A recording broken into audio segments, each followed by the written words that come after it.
자 오늘 에코프로가 장 마감을 76,400 원으로 했고요. 그리고 장중에 이제 상승이 나왔던 고점대보다는 윗꼬리 음봉으로 마감을 했습니다.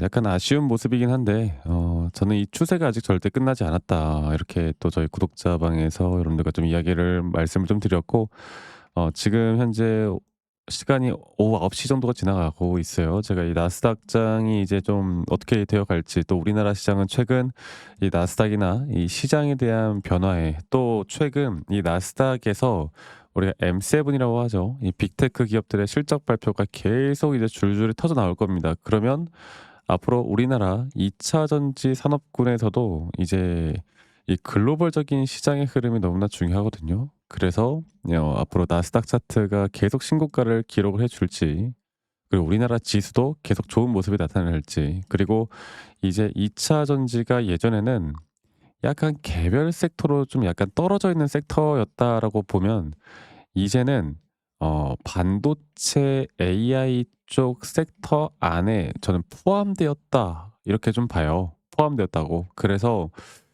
최근에 다시 한번 이 전력량이나 이런 문제들이 좀 대두가 되면서 다시 한번 그 답안지로 2차 전지가 좀 떠오르고 있습니다. 자, 그러면 이번에 나오는 상승이 진짜 이 장기적인 하락 추세를 깨고 정말 고개를 드는 걸까? 아니면 또 기술적으로 올라오는 척하다가 또다시 이렇게 떨어지는 걸까? 여기에 대해서 좀 이야기를 해 드릴 거고, 일단 거래량 자체를 보면요. 최근 주가가 떨어질 때, 여기까지 떨어질 때 거래량의 평균이 대략 이 정도거든요. 근데 최근 며칠간의 거래량을 보면 확연하게 다른 모습을 보여주고 있죠. 물론 에코프로가 뭐 액면 분할이다 뭐다 이런 이슈들이 있을 때도 거래량이 이렇게 터지긴 했어요. 근데 그때 거래량의 거의 한 5배, 정말 많으면 5배, 적으면 한 4배 정도 큰 거래량으로 상승을 일으키고 있단 말이죠. 그리고 그 상승에 대한 주체는 바로 지금까지 줄곧 외면해 왔던 외인들의 자금들이 에코프로 또는 2차 전지 전반적인 섹터에 대한 강세를 만들고 있다라는 겁니다. 분명 다른 흐름이에요. 그래서 차트적으로 볼 때 제가 조금 있다가 이 차트적인 설명을, 이 에코프로에 대한 차트적인 설명, 또는 에코프로 BM도 마찬가지고, 여러분들 에코프로의 움직임과 BM은 거의 동일하게 흘러갈 겁니다. 과연 이 상승에 대한 단기 고점, 또 앞으로 우리가 에코프로에 대한 타점을 잡을 때 예전과 같은 이런 말도 안 되는 상승을 기대를 해야 될까? 아니면 단기적인 고점에 대한 시그널이 나올 때 그 고점에 대한 시그널에서 우리가 대응을 해야 될까? 이것만 잘 파악하면 됩니다. 제가 에코프로나 이차전지 관련해서 가장 싫어하는 게, 예전에 과열됐던 주가의 반등에서 분명 고점에 대한 신호가 나왔을 때 제가 여러분들에게 "이 자리는 무조건 고점 신호다. 여기 구간은 절대 매수 구간이 아닌 우리가 최소한 매도 구간으로 봐야 된다."라고 말씀을 드렸었는데, 이때 제가 정말 욕을 많이 먹었습니다. 왜? 유튜브나 어디 저기를 봐도 "2차 전지는 뭐 미래의 먹거리다." 뭐다 하면서 이땐 2차 전지를 추종하는 사람들이 많았거든요. 근데 결과가 어때? 내가 아무것도 안 하고 가만히 들고 있었으면 결국 손해를 보는, 그러니까 거의 2 년이라는 시간을 그냥 버린 거죠. 저는 너무 아깝습니다. 그래서 지금부터라도 이 단기적인 상승에 대한 단기적인 고점, 또 그 고점에 대한 타점, 또 그런 시그널이 나올 때 우리가 정확하게 그 시그널에 대해서 이제 파악하고 준비를 해 나가야 돼요. 제가 오늘 그 부분들을 좀 말씀을 드릴 거고, 또 앞으로 이 강세를 더 이어가기 위해서 첫 번째로는 최근에 에코프로가 인도네시아 그리고 니켈, 리튬 이런 광물 확보에 성공했다고 하죠. 그리고 이러한 것들이 또 양극재로 이어지고 이런 밸류 체인을 구축을 하면 앞으로 원가에 대한 경쟁력, 이런 것들도 충분히 크게 개선될 부분들이 분명히 있습니다. 네, 그래서 분명 2 차전지 소재인 망간, 리튬 이런 차세대 소재 전환, 이런 것들이 가속화가 된다라고 하면 분명한 기회는 계속 있을 것이고, 결국 가장 중요한 거는 이 글로벌 전기차 시장이 다시 한번 더 가파르게 좀 성장세가 나오고 있죠. 그리고 ESS 그 수요가 확대가 되어 가면서 이런 소재 수요가 증가를 하고 있어요. 이런 것들이 정말 제대로 된 이런 수요 증가를 매출 증가까지 확실하게 늘려준다라고 하면 시장에 대한 기대감 자체는 높아질 수밖에 없는 겁니다. 그래서 일단 가장 중요한 건 1 차전지 전반적인 섹터가 같이 동반해서 올라와 줘야 돼요. 에코프로뿐만 아니라 뭐 삼성 SDI나 여러 가지 또 다양한 종목들 많죠. 이런 것들이 좀 같이 동반해서 올라와야 되고, 올라오는 그 동시에 분명 종목들마다 상승폭은 다를 거고 올라가는 폭 또한 다를 겁니다. 그리고 에코프로와 에코프로 BM이 앞으로 만들어 줄 이런 단기적인 타점에 대한 고점이 어디일까를 우리가 정확하게 알고 가는 게 또 너무나 중요하겠죠. 그리고 이제 정부 정책이나 이런 것들도 우리가 좀 봐야 되고 여러 가지를 참 많이 봐야 되겠지만, 저는 단기적으로 그리고 또 중장기적으로도 지금부터 단기적이든 중장기적이든 현재 나오는 흐름 안에서 우리가 앞으로 제대로 된 대응들만 잘 해 나가면 저는 충분히 우리가 끌고 갈 수 있다 봅니다. 아시겠죠?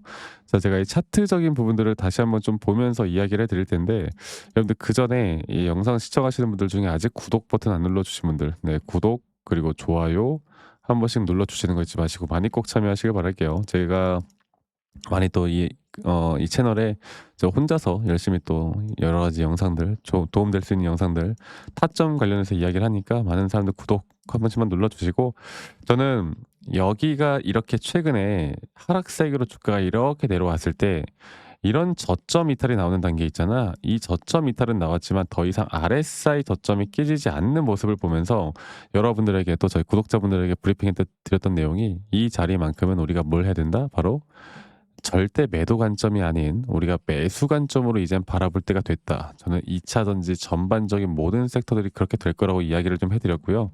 그 이후로 단기적인 상승에 대한 파동이 이런 식으로 이루어졌습니다. 그리고 그 단기적인 파동 안에서 제가 현재 나오는 이 파동 안에서 주목해야 되는 게 바로 이 3파 고점 단계예요. 예전처럼 그냥 들고만 있는 게 아니라 우리가 확실한 이 파동에 대한 고점이 형성될 때 그 고점에 대한 우리의 기준과 원칙에 따라서 이 매도에 대한 시그널이라는 게 뜰 때 우린 그때를 대비해서 여기에 대한 타점을 준비를 해야 돼요. 그리고 이 타점이라는 건 현재 이렇게 보이는 하나의 또 작은 파동에서에 대한 오파 고점이 과연 언제 어떻게 어떤 식으로 터질까, 이거를 알고 가야 합니다. 제가 여러분들께 항상 강조드리고 있지만 에코프로와 에코프로 BM, 저는 어느 정도 이 재료와 시장에 대한 고점과 이런 고점에 대한 부분들을 종합적으로 살펴볼 때 우리가 충분히 수익을 가져다 줄 만한 아직 저점 단계다. 그리고 앞으로 이 고점에 대한 대응을 확실하게 해 나가는 게 너무나 중요하고, 그러한 것들은 우리의 기준과 원칙을 세워 나가는 게 너무나 중요하고, 제가 항상 말씀드리지만 저도 처음 주식을 시작할 때 정말 어렵게 깡통도 차보고 빚도 져보고 별짓을 다 해봤는데, 그런데 결국에 제가 돈을 벌 수 있었던 건 첫 번째로는 시장을 이해를 하게 됐고요. 두 번째로는 이런 기술적인 기준과 원칙을 이해를 하면서부터 제가 돈을 벌기 시작했어요. 그래서 제가 저희 구독자 방에서 앞으로 저희 에코프로와 에코프로 BM에 관한 이런 타점들과 정확한 대응들을 같이 도움을 좀 드릴 거니까, 영상 시청하시는 분들 중에 앞으로 저 박프로 그리고 제 영상 많이 시청해 주시고 저희 구독자 방에 참여하신 다음에 이러한 타점들에 대한 부분들, 앞으로 이런 기준과 원칙들을 같이 좀 공유받고 싶다라고 하시는 분들은 이 밑에 있는 번호로 저에게 에코프로 BM, 에코프로의 에코라고만 문자 한 통 밑에 있는 번호로 한 통 남기시면 되겠습니다. 아시겠죠? 그리고 여러분들 가장 중요한 거, 구독, 좋아요 한 번씩 눌러주시는 거 잊지 마시고요. 제가 항상 말씀드리잖아요. 이제 우리만의 기준과 원칙이 가장 중요하다고. 제가 사실 영상으로는 이런 기술적인 부분들에 대한 조금은 딥한 설명을 하기가 사실 좀 힘들어요. 제가 좀 정리해 놓은 자료들도 있으니까 이러한 자료들을 보시고 여러분들이 스스로 공부를 좀 하는 어느 정도의 성의 정도만 보여주시면 된다. 네, 이것만 기억하시고 꼭 많이 참여하시길 바라겠고, 제가 재밌게 또 많은 저희 형님들, 동생들과 함께 또 같이 이끌어가고 있으니까요. 많이들 참여를 하셨으면 좋겠습니다. 아시겠죠? 그래서 제가 영상 말미에 제가 어떤 식으로 이런 매수 타점을 잡아 나가고 또 어떤 식의 매도 타점을 잡아 나가는지, 또 앞으로 어떠한 종목들을 잡아 나갈 건지 제가 추가적으로 이야기를 좀 해 드릴 거니까 이 부분도 꼭 참고해 보셨으면 좋겠고, 지금부터가 중요합니다. 네. 앞으로 주가의 상승 무조건 나올 거라는 거, 그거 하나만 여러분들 꼭 기억하시고 함께 해 나가면 좋은 결과 우리 분명 만들어 갈 수 있을 겁니다. 영상 끝까지 시청하시고요. 오늘 하루도 좋은 저녁 보내시길 바랄게요. 아시겠죠, 여러분들? 네, 제가 영상에서 말씀드렸던 진짜 우리가 타점을 잡는 방법들, 또 저만이 가지고 있는 꿀통 기법, 그리고 현재 제가 보고 있는 이런 히든 종목들까지 좀 여러분들께 공유를 해드리고자 합니다. 현재 하나오션 같은 경우 너무나 우리나라 시장에서 가장 핫한 종목이고, 현재 주가가 계속 올라가고 있고, 저는 여기서 추가적인 상승은 더 나올 거라 보고 있는데, 자, 그러면 우리가 이미 이렇게 올라간 종목들 말고 과연 주식 고수들은 어떻게 이런 박스권, 또 장기적으로 볼 때 이런 구간에서 어떻게 매집을 하고 이런 상승 구간을 먹을 수가 있는가, 그리고 이런 추가 상승이 나온다라고 하면 더 큰 상승이 나올 텐데, 우리가 이런 기법들과 타점을 어떻게 잡아 나가고 과연 주식 고수들이 생각하는 사고방식은 우리와 무엇이 다른가에 대해서 좀 더 간단하게 설명을 드릴 텐데요.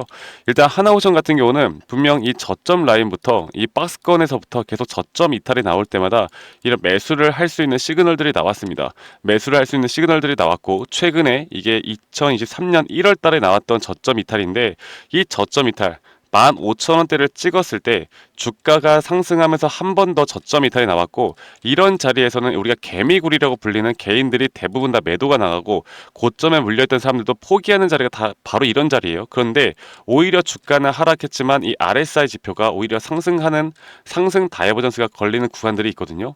이런 구간들부터 우리가 알고 있는 주식 고수들은 점차 물량을 모아갑니다. 물량을 모아가고 지금 이런 상승 추세를 다 먹고 있는 건데, 이 하나오션뿐만 아니라 제가 휴림 로봇도 한번 보여드릴게요. 휴림 로봇 같은 경우는 제가 최근에 여러분들과 함께 저점에서 매수를 하고 같이 끌고 가고 있는 종목인데, 자, 지금 보시면요, 1073원 최근이죠. 10월 달에 한번 이렇게 저점 이탈이 나오면서 주가가 하락하고, 그리고 지금 현재 반등이 나오고 있는 구간을 만들어내고 있지만, 분명 우리가 매수를 할 수 있을 만한 자리가 여기서 나왔습니다. 자, 보면은 여기서 한 번 더 저점 이탈이 나오면서 주가가 하락했지만, 참 보시는 것처럼 이 RSI 지표가 오히려 올라가는 상승 다이버전스가 여기서 걸렸고, 우리는 여기 구간에서 시세가 나오는 걸 보고 매수를 했고, 계속 저점 이탈이 나올 때마다 추가적인 매수를 통해 현재 수익 구간을 100% 이상 가져가고 있죠. 이런 것들이 어려워 보이지만 그렇게 어렵지 않다라는 걸 여러분들께 말씀을 드리고 싶어요. 네, 그래서 제가 간단하게 휴림 로봇에 대해서 한번 설명을 드려보자면, 지금 일반적으로 사람들은 이런 자리에서, 딱 이런 자리거든요. 이런 자리에서 이렇게 저점 이탈이 한 번 더 나오게 되면, 이런 식으로 저점 이탈이 한 번 더 나오게 되면 아마 무서워서 대부분 다 매도를 할 거예요. 아, 이건 끝났구나, 이건 진짜 끝났구나 생각할 텐데, 딱 이 자리에서 주가가 한 번 더 내려올 때 이 RSI를 보면은 분명 한 번 저점이 높아지고 있는 모습을 보여주고 있죠. 주가는 하락했지만 RSI가 높아지는 구간, 이런 구간에선 고수들은 다 매수를 합니다. 누구나 다 공포 심리에 벌벌 떨고 있을 때 고수들은 이런 자리에서 매수를 하는 거예요. 그래서 지금 현재 제가 보고 있는 많은 종목들 중에 이런 매수 시그널이 뜨는 종목들이 분명히 많고, 또 여러분들과 함께 같이 보고 있고, 또 저희 구독자방에서 여러분들과 함께 이런 내용들을 공유해 나가고 있는 만큼, 저희 구독자방에서 여러분들과 함께 이런 내용들을 계속 공유해 나가고 있는데, 근데 이 구독자방 혹은 이런 커뮤니티방에 좀 적응하지 못하신 분들이거나 이런 종목들을 그냥 좀 받고 싶다라고 하시는 분들은, 제가 우리 구독자 분들에게만 제가 보고 있는 종목들, 또 히든 종목들에 대해서 공유를 해 나가겠습니다. 자, 그래서 지금 위에 있는 번호 010-2011-9671로 저에게 히든이라고만 문자 보내주세요. 히든이라고 저에게 문자 한 통만 남기시면은 여러분들 구독자분들 또 다들 문자 남기셔서 이런 히든 종목을 받아가시면 좋을 것 같아요. 네, 그래서 제가 보고 있는 한 2개에서 3개 종목들을 여러분들과 함께 같이 공유해 나갈 테니까 저에게 히든이라고 문자 한 통 남기면 되겠고, 대신에 구독과 좋아요 한 번씩만 꼭 눌러주시면 감사하겠습니다. 아시겠죠, 여러분들? 그래서 앞으로 이런 기회 놓치지 말고요, 저와 함께 나가면서 제 영상도 많이 시청해 주시고 2025년도는 다들 주식으로 돈 많이 버는 해가 되었으면 좋겠습니다. 네, 다들 행복한 하루하루 보내시길 바라겠고, 저는 다음에 여러분들께 더 좋은 영상 계속 보여드릴 거고요. 적어도 이런 히든 종목은 적게는 100%, 크게는 저는 500% 이상까지도 갈 수 있다고 생각해요. 그래서 많은 분들이 바이오든 반도체든 다 상관없습니다. 결국 타점이라는 건, 주식에 대한 차트라는 건 어떤 종목이든 똑같은 메커니즘으로 흘러가기 때문에 별반 차이가 없다라는 걸 말씀드리겠고, 히든이라고 저에게 문자 한 통만 지금 남기면 된다라는 거 여러분들께 한 번 더 좀 말씀드릴게요. 자, 그러면 오늘 하루도 제 영상 시청해 주셔서 감사하고요. 다들 행복한 하루 보내시길 바라겠습니다. 감사합니다. 덕프로였습니다.